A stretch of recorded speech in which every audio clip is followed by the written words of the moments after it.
సామ 6 TV news కి స్వాగతం.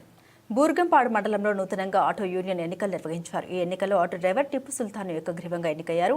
అనంతరం ఆయన మాట్లాడుతూ ఆటో డ్రైవర్లు అందరికీ లైసెన్సులు మరియు ఇన్సూరెన్సులు చేపిస్తామని హామీ ఇచ్చారు. అలాగే కాంగ్రెస్ ప్రభుత్వం ఎన్నికల్లో ఇచ్చిన హామీ ఆటో డ్రైవర్లకు సంవత్సరానికి ఇస్తారన్న 12,000 రూపాయలు ఇవ్వాలని, మహిళలకు అందిస్తున్న ఉచిత బస్సు ప్రయాణం అభినందనీయమని, కానీ దానివల్ల ఆటో డ్రైవర్లు ఎదుర్కొంటున్న సమస్యలు పరిష్కరించాలని, కనీసం పిల్లలకు స్కూల్ ఫీజులు కట్టలేక ఆర్థిక ఇబ్బందులతో అనేక మంది ఆత్మహత్యలకు పాల్పడ్డారు. తక్షణమే ప్రభుత్వం మా సమస్యలు పరిష్కరించాలని ప్రభుత్వానికి విజ్ఞప్తి చేశారు. ఈ కార్యక్రమంలో యూనియన్ నాయకులు ఎస్ఆర్ రెడ్డి, కె రాము, ఇస్లాం, తుమ్మల కిరణ్, చెలికాడి శివరామకృష్ణ, భింగి రాజు, పాషా, సత్యం, అమీర్ తదితరులు పాల్గొన్నారు.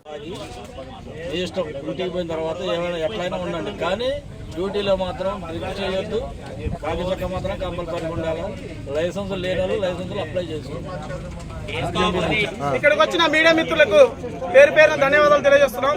అలాగే నూతనంగా ఏర్పడిన తెలంగాణ రాష్ట్ర ప్రభుత్వానికి మా ఆటో కార్మికుల తరఫు నుంచి ఏదైతే ఎలక్షన్ మేనిఫెస్టోలో కాంగ్రెస్ ప్రభుత్వం సంవత్సరానికి 12,000 రూపాయలు ఆటో కార్మికులు అందజేస్తామని చెప్పారో ఆ యొక్క అమౌంట్ ని ప్రతి ఆటో కార్మికులకు చేరాలని ప్రభుత్వాన్ని మేము కోరుకుంటున్నాం.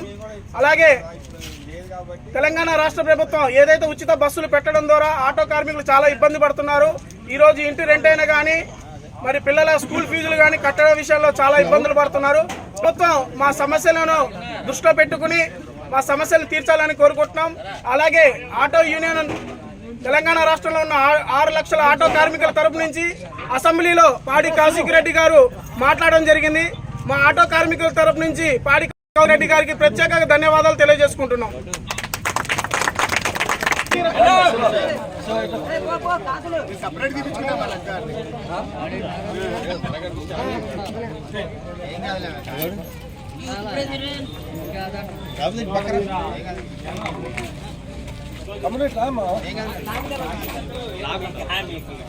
కార్మికుల ఐక్యత